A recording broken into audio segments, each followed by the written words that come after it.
Nous voici à présent devant le tablier pour parler à nouveau du jaquet.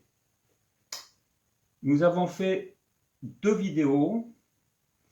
La première, c'était le jaquet traditionnel, selon les règles écrites par Pierre-Marie Michel le peintre en 1818 et qui ont été conservées jusqu'à présent. Ce sont celles qui sont jouées le plus communément en France. Puis, nous avons vu ce que nous avons appelé les règles avancées, qui sont plus tardives et dont l'essentiel a été écrit par Jacques Léchalet, pseudonyme de Renaudet. Monsieur Renaudet.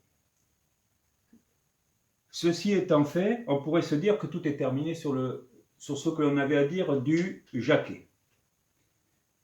Eh bien, pas vraiment, parce que on pourrait s'entendre dire que oui, mais bon, jaquet d'accord, français, ok, bon, mais et le tchakété? Qu'est-ce que le tchakété? Alors, le tchakété, effectivement, on va le retrouver dans la littérature, surtout dans des dictionnaires français-espagnol, espagnol-français, latin, espagnol-anglais, etc., du XVIIIe siècle notamment. Mais le tchakété se trouve encore dans les dictionnaires équivalents au dictionnaire de l'Académie française en Espagne. Aujourd'hui, les Espagnols écrivent le tchakété, ça vient du français jaquet, donc c'est le jeu du jaquet français qu'on appelle tchakété. Bon. Ça, ce sont les derniers écrits de dictionnaire. Bon. Maintenant, il est intéressant de remonter plus loin pour voir à quel moment le mot tchakété apparaît, le nom de tchakété apparaît. Dans la littérature espagnole, notamment. Bon, ben, j'ai noté quand même qu'en 1671, dans un livre dédié à l'éducation des jeunes rois, 1671, donc un livre espagnol édité à Madrid, plusieurs jeux de table sont évoqués, qui se jouent en Espagne, dont le El Chaquete. Chaquete, mais aussi qui s'appelait aussi, d'après ce livre, El Paso de Roma, et puis aussi on parle du Tocadillo. Voilà des jeux qui se jouaient en Espagne à l'époque, 1671. Bien. Ça ne nous dit pas ce que c'était que le chaquete. Au cours des années qui ont suivi, on va retrouver dans des dictionnaires donc tchakété. Tchakété, c'est équivalent, on va dire, au tric-trac en France, ouais. Ou bien au gamon, donc c'est le bagamon quoi, en Angleterre, etc. Ouais. Et inversement, voilà. Mais ça, c'est pas étonnant parce que lorsqu'un jeu de table est réputé dans un pays, qu'il est quasiment le seul à être joué, bon, eh bien, les joueurs confondent le mot jeu de table avec le nom du jeu auquel ils ont l'habitude de jouer.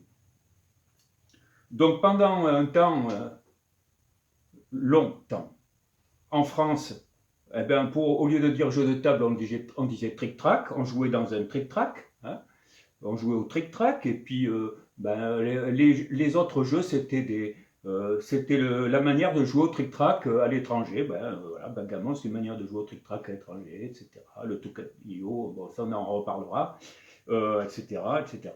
Et puis, même chose pour les Anglais, backgammon, ben, le trick-track, c'est une forme de backgammon, voilà, bon, etc., etc. Donc, on jouait dans un backgammon, on jouait. Et les Espagnols, c'était quand même peut-être, bon, j'allais dire les pires, dans ce sens-là. C'est-à-dire que, comme il n'y a pas de règles écrites, ni sur le tocadillo, qui a quand même été très joué, hein. On en reparlera de celui-là, c'est très important. Surtout pour le trick-track. Vous avez le tchakété qui apparaît assez souvent. Bon, et finalement, le tchakété était devenu une référence, mais vous avez aussi les tablas reales, donc les tables royales, donc qui veulent bien dire que c'était un jeu extrêmement important. On en parlera aussi, parce qu'aucune règle n'a été éditée. Bon, en France, on a eu quand même la chance au, au XVIIe siècle, en fin du XVIIe siècle, d'avoir des règles imprimées sur plusieurs jeux. Voilà. Donc, et le trick-track vraiment a eu 7 traités tout de même, ce n'est pas rien. Donc c'est vraiment le jeu de table qui a été le plus traité. Avec pour l'Angleterre le backgammon, mais c'était toujours la même règle. Il n'y a pas eu plusieurs traités, c'était une seule personne. Mais ça, on pourra en reparler si on veut. Bon, je passe sur tout ça pour dire que El Chaquete, donc c'était un jeu quand même de référence en Espagne. Le seul problème, c'est que on ne peut pas dire quel était ce jeu exactement. Alors, en fin du XVIIe siècle, on trouve bien dans un dictionnaire catalan latin,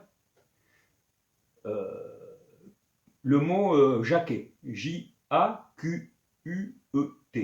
C'est aussi comme ça qu'on l'écrivait en fin du XVIIIe siècle, et même en fin du XIXe siècle, on pouvait écrire, on le trouvait écrit sans le C. Le C comme dans Jacques. Et bon, aujourd'hui, on l'appelle Jacquet, et majoritairement, il a été écrit Jacquet au XIXe siècle avec un C. Sinon, il n'y en avait pas. Alors, il apparaît, le nom de Jacquet apparaît effectivement dans des dictionnaires à la fin du XIXe siècle. Alors que la première règle écrite, c'est en 1818, comme je dis. Voilà. Alors, que dire du tchakété? Eh bien, déjà, dans un dictionnaire espagnol, il avait été écrit une petite description quand même, une petite description en tout début du XVIIIe siècle du tchakété. Et cette description correspond bien au jaquet. Bon. Elle dit que les dames doivent faire tout le tour du tablier et sortir en ne se posant pas sur les cases occupées par l'adversaire. C'est déjà pas mal. C'est pas suffisant, mais c'est pas mal, c'est intéressant. Très bien. Et puis, que s'est-il passé? Eh bien, au XIXe siècle, après Pierre-Marie, donc le peintre des Roches, comme on l'a appelé après, et sa règle du jaquet, eh bien, il s'est trouvé qu'en Espagne a été édité un livre, je prends mon papier, comportant plusieurs chapitres sur le El Juego del Chaquete. D'accord? Et ce livre a été imprimé en 1839, à Barcelone, Catalogne. Ça pourrait renforcer ceux qui pensent que le jaquet est d'origine catalane. Mais pour moi, ce n'est pas suffisant. On en reparlera dans une autre vidéo. Donc El Chaquete a trouvé sa règle écrite en 1839. Mais comment était-elle écrite dans ce livre? C'est un livre en fait qui comportait plusieurs chapitres correspondant chacun à des règles différentes. Mais sous le nom de Chaquete, on trouve quoi? D'abord le tric-trac, hein, vous voyez, on va trouver le révertier, on va trouver le toute-table, enfin pas le toute-table, mais le tourne-case, et donc, enfin, etc. En gros, on va trouver les règles des jeux qui sont inclus dans les académies universelles des jeux françaises qui datent donc du début du XVIIIe siècle et qui ont continué jusqu'au XIXe siècle à être imprimées. Ce sont quasiment des traductions. Ça ne nous aide pas. Autrement dit, ça voulait dire que le Chaquete, pour l'auteur, mais il ne s'en cache pas, c'est synonyme de jeu de table. Voilà, c'est tout. Et donc, quand il dit, il y a un Chaquete, il se joue comme ça, c'est le tric-trac, il y a un Chaquete qui se joue comme ça, c'est le révertier, etc., etc. Ça ne nous aide pas du tout.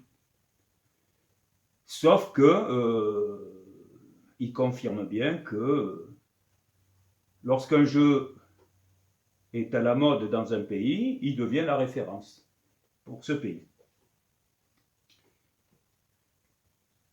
Alors qu'on devrait tous les appeler des jeux de table, point final, quoi. Voilà, comme on parle de jeux de cartes, on doit parler de jeux de table. Les tables, je rappelle, hein, ce sont à la fois les fonds du jeu et les dames. Ça, c'est comme ça.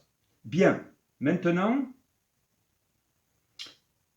que se passe-t-il dans ce livre?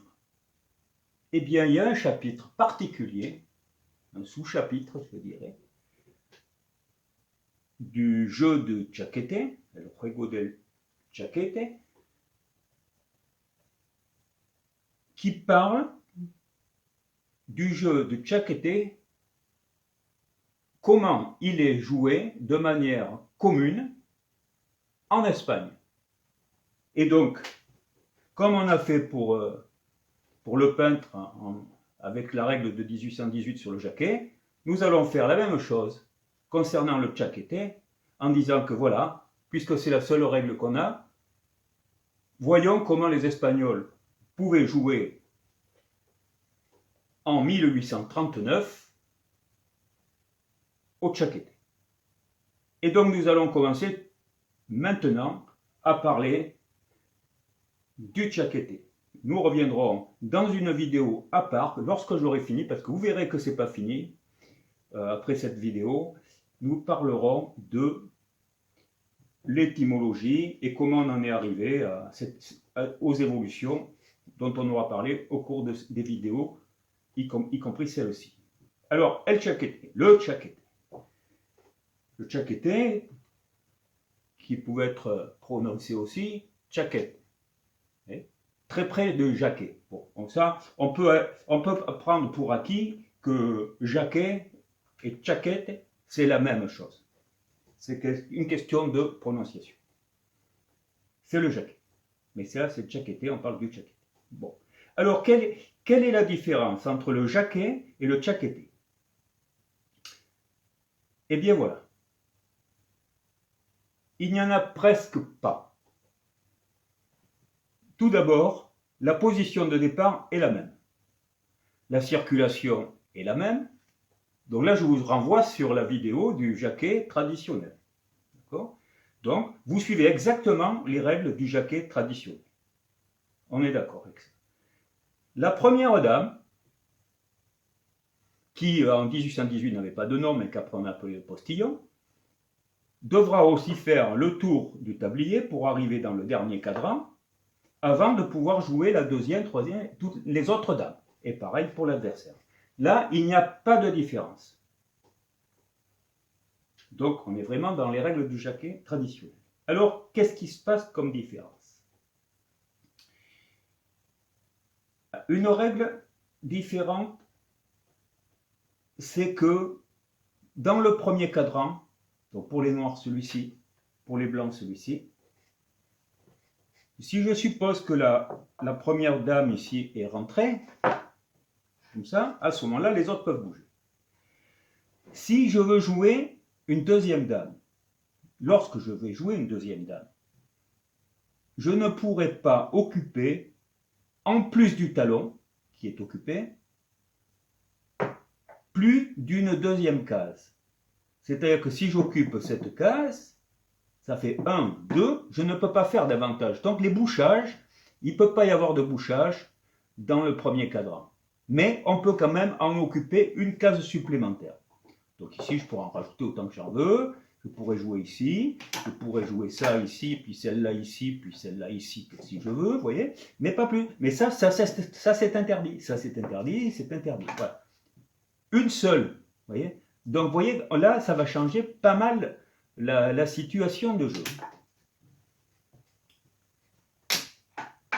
Donc, à retenir, une seule case supplémentaire par rapport au talon dans le premier cadran peut être occupée dans toute la partie. Pas d'autres conditions. Si le talon était vidé, on pourrait utiliser 2 cases, une ici, vous voyez.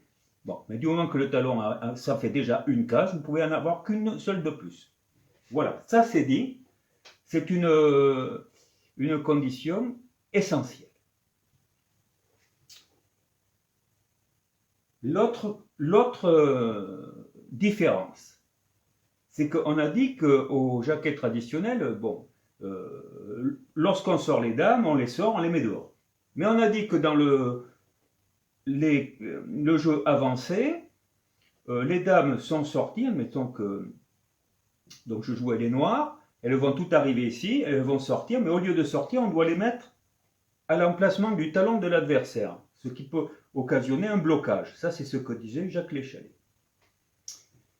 Eh bien, vous voyez, donc je reprends, en 1839, le tchakété, lui, c'est différent. Lorsque toutes les dames noires vont arriver ici, elles vont pouvoir sortir.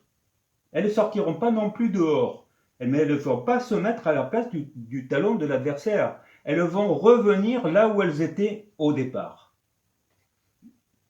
Très différent. Parce que si les blancs veulent me bloquer, ils vont laisser une dame ici. Et s'ils laissent une dame ici, les noirs ne pourront pas se mettre ici, ne pourront pas sortir. Vous voyez ? Alors qu'avant, pour Jacques Léchalet, c'était ici. Mais ici, c'est tout à fait au bout. Il faut déjà qu'elle traverse, qu'elle traverse le dernier cadran des noirs pour pouvoir passer de l'autre côté. C'est très difficile. Ici, si elle bloque ici, c'est beaucoup plus facile, vous voyez, pour les blancs, de faire un blocage. Donc on retient ça, c'est la deuxième chose, d'accord ? La troisième chose, c'est que pour la sortie des dames, la règle est différente. Et la règle rejoint celle du tric-trac, la plus ancienne, pour la sortie des dames, celle que les Parisiens à l'époque, époque on va dire, même en 1634, Verte Jolivet le disait dans son traité, bon, c'était la règle dite provinciale, c'est une règle de sortie lente. C'est-à-dire que on doit jouer à l'intérieur du tablier tout ce que l'on peut jouer à l'intérieur du tablier. Et donc on ne sortira du tablier, si on fait un as par exemple, eh bien on jouera un as à l'intérieur. Hein. Bon, on ne pourra sortir que celles qui sont excédentaires ou celles qui sont les dernières. C'est tout. Autrement, on les jouera dedans. Je pense que vous voyez ce que je veux dire. Hein. Donc, enfin, en gros, c'est, si on a les premiers, ici on a les derniers, c'est un peu, les premiers seront les derniers à sortir. D'accord? Ça, c'est différent parce que ça va ralentir la sortie. Et en plus, je suis bloqué ici. Bon, je peux être bloqué ici. Là, on a fait le tour, mais on n'a pas dit le plus important. Le plus important, c'est qu'au Tchakété, comme dans beaucoup de jeux de table du Moyen-Âge, au Moyen-Âge, et peut-être chez les Romains, et chez les Romains aussi, bien sûr, le Tchakété ne se joue pas avec 2 dés, mais il se joue avec 3 dés. Ça, c'est capital. Il se joue avec 3 dés. Alors, que se passe-t-il avec 3 dés? Eh bien, avec 3 dés, c'est comme avec 2 dés. Hein. Si je lance mes 3 dés, 5, 3 et As, vous voyez, admettons que c'est au noir de jouer, ben déjà, je peux, si je joue par exemple l'As ici, ça y est, j'en ai 2.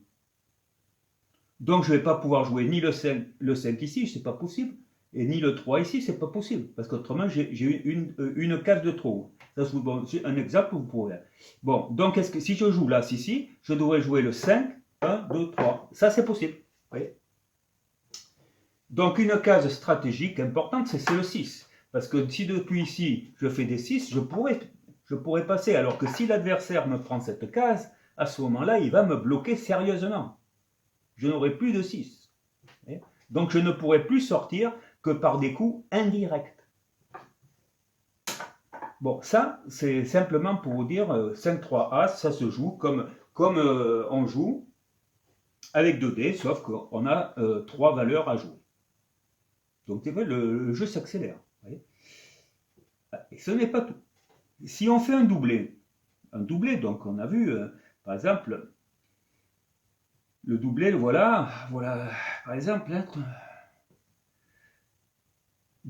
un double 3 et puis un 4, eh bien on va jouer le 4, et comme on fait au jaquet, les 3, on va les jouer 4 fois. C'est comme si on avait 4 dés qui marquent 3 et un dé qui marque 4.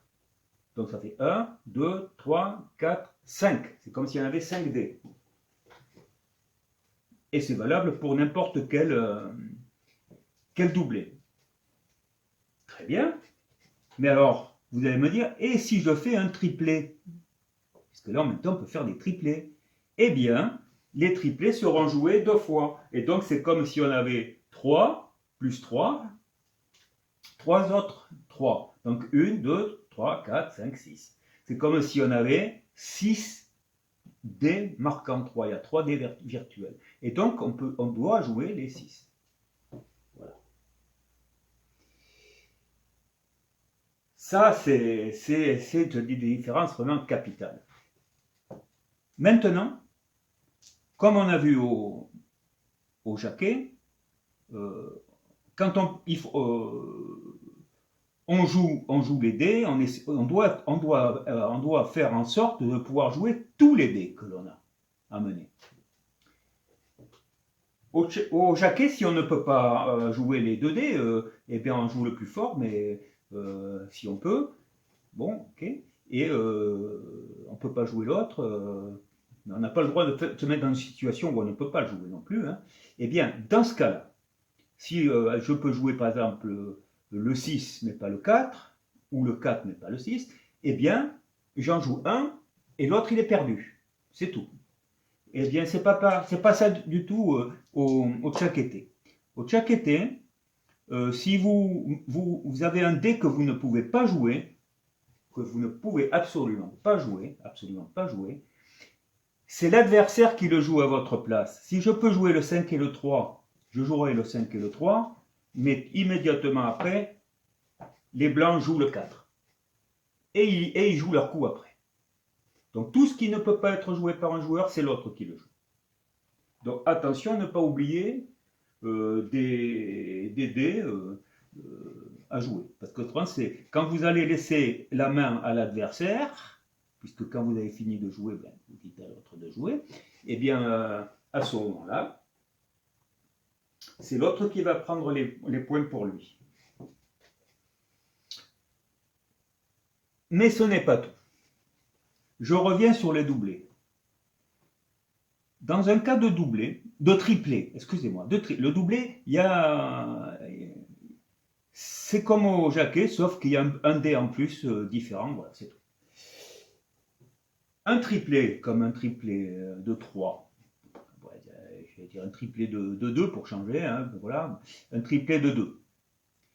Je vais jouer donc les 6 possibles. Si je ne peux pas jouer les 6 possibles, tout ce que je n'aurais pas joué, c'est l'adversaire qui va les jouer. Ça, c'est d'accord. Mais du moment que vous avez fait un triplé, vous avez le droit de rejouer derrière. C'est-à-dire que la main ne passe pas à votre adversaire, mais vous gardez la main pour jouer un coup de plus. Et voilà, nous avons fini avec les règles du chaqueté. Maintenant, reste à savoir combien on gagne de jeux, de points, au chaqueté. Eh bien, là, il n'y a pas de différence avec le jaquet traditionnel. Si un joueur sort toutes ses dames alors que l'autre n'a pas commencé à sortir, il gagne 2 points. Si l'autre avait commencé à sortir, il gagne 1 point. Ça, c'est le jaquet traditionnel et le chaqueté, c'est pareil. Eh bien voilà, j'en ai terminé avec les règles du chaqueté. Donc vous voyez qu'il serait intéressant de bien essayer. Alors ça date de 1839. Mais j'ai trouvé sur Internet une vidéo un peu courte, mais en espagnol, hein, une personne bien sûr pas très jeune, comme moi d'ailleurs, et qui montre comment il a appris à jouer au chaqueté. Et visiblement, il a appris pas si longtemps que ça, avant la vidéo. Bon. C'est ce que je viens de vous décrire, en fait. En gros, parce qu'il n'a pas tout dit. Et puis, sur Facebook, j'ai encore retrouvé autre chose. C'était quelqu'un qui, du côté familial, et se trouve au Pérou, et qui joue au chaqueté. Alors, il n'y a pas, je ne peux pas voir la règle, tout ça, bon, c'est familial, bon, a priori, ça, il ne le joue plus d'ailleurs, mais dedans, on voit quand même l'image, et donc on a la position initiale ici, et on a 3D comme ça, voilà. Donc on peut penser qu'il n'y a pas de problème, ce chaqueté, il est bien joué comme ça, encore par quelques personnes. Et dans les commentaires de la vidéo, dont je vous ai parlé en espagnol, il y a une personne notamment qui dit ah ben oui, moi aussi j'ai appris à jouer au chaqueté en Argentine, je suis en Argentine et on joue, voilà, je l'ai appris par mon père et qui le tenait de mon grand-père. Vous voyez, c'est un peu ce que je vous disais pour moi, comment j'ai appris le jaquet, etc. Donc on peut avoir une confiance totale dans cette règle du chaqueté. En tout cas, la même confiance qu'on a dans la règle du jaquet, qui est quasiment de la même époque. Et d'ailleurs, dans la règle du chaqueté, l'auteur, c'est une règle en espagnol, l'auteur parle de la différence qu'il y a entre le jaquet, le chaqueté français en fait, hein, et le chaqueté espagnol, où il dit, bon ben c'est... en Espagne, on joue avec 3D, alors que en France, il joue avec 2D, d'une part, hein, voilà. Et puis aussi, il dit, en France, tous les bouchages sont autorisés. C'est ce qu'on avait vu avec la règle de Pierre-Marie Michel, le peintre. Voilà. Tout est possible, mais pas dans la règle avancée hein, de l'échalet, puisqu'elle est conditionnelle, mais au chaqueté, on ne peut utiliser que 2 flèches, 2 cases si vous voulez, parmi les 6 qui sont ici dans toute la partie. Et ça c'est très important comme modification. Sinon, après, on peut mettre autant de dames que l'on veut sur les flèches. Voilà. Eh bien, écoutez, je vais en rester là, hein, pour ne pas être trop long. Et je vous dis que on va aller plus loin, parce que je vous ai parlé d'un autre jeu qui s'appelle, mystérieusement, El Paso de Roma. Et j'ai trouvé une règle, pareille, une règle du 19e siècle, et cette fois-ci, elle est en portugais, et je me donne le projet de vous l'exposer dans la prochaine vidéo, et vous verrez que le Paso de Roma, c'est encore une forme de jaquet très intéressante. Or, comme je vous l'ai dit, en 1671, le jeu du chaqueté était assimilé aussi au Paso de Roma. Voilà. Ce qui semble bien coller. Donc voilà, j'aurais fait le tour de tout ce qui concerne le jaquet. Jaquet, vous verrez donc, et le chaqueté maintenant. Et ensuite, on parlera donc du Paso de Roma. Puis nous ferons brièvement, nous parlerons brièvement de ce qui n'est pas du tout oublié, puisque au Moyen-Orient, que ce soit en Grèce d'abord, dans les Balkans, et en Turquie ou au Liban notamment, le jaquet est toujours joué sous d'autres noms, hein, comme le fefga par exemple, en Grèce. Et nous en reparlerons brièvement pour dire donc que ça fera deux groupes. Vous avez un groupe, on va dire Moyen-Orient-Balkan, et puis qui fonctionne encore très bien. Et vous avez un autre groupe qui est plutôt porté sur France, Espagne, Espagne et Catalogne, pour ceux qui en font la séparation. Et puis, c'est leur affaire. Et puis, vous avez le Portugal. Voilà. Donc, et dans cette région occidentale, on peut dire que soit le jeu est complètement oublié, mais au moins, il est en voie de disparition totale. Alors qu'au Moyen-Orient, il existe encore. Voilà. Et maintenant, je vous dis à la prochaine. Et puis, je vous remercie si vous pouvez liker, comme on dit. Ça donne quand même toujours un peu plus de visibilité à la chaîne. C'est important. Et puis d'autre part, de souscrire pour connaître les nouveautés, et encore une fois pour donner de la visibilité à la chaîne et de l'importance, pour qu'il y ait de plus en plus de personnes qui viennent voir ces vidéos et s'intéresser. Si vous aimez tous ces jeux, faisons-les connaître. C'est mon but et mon unique but. Et maintenant, je vous dis, comme d'habitude, au revoir.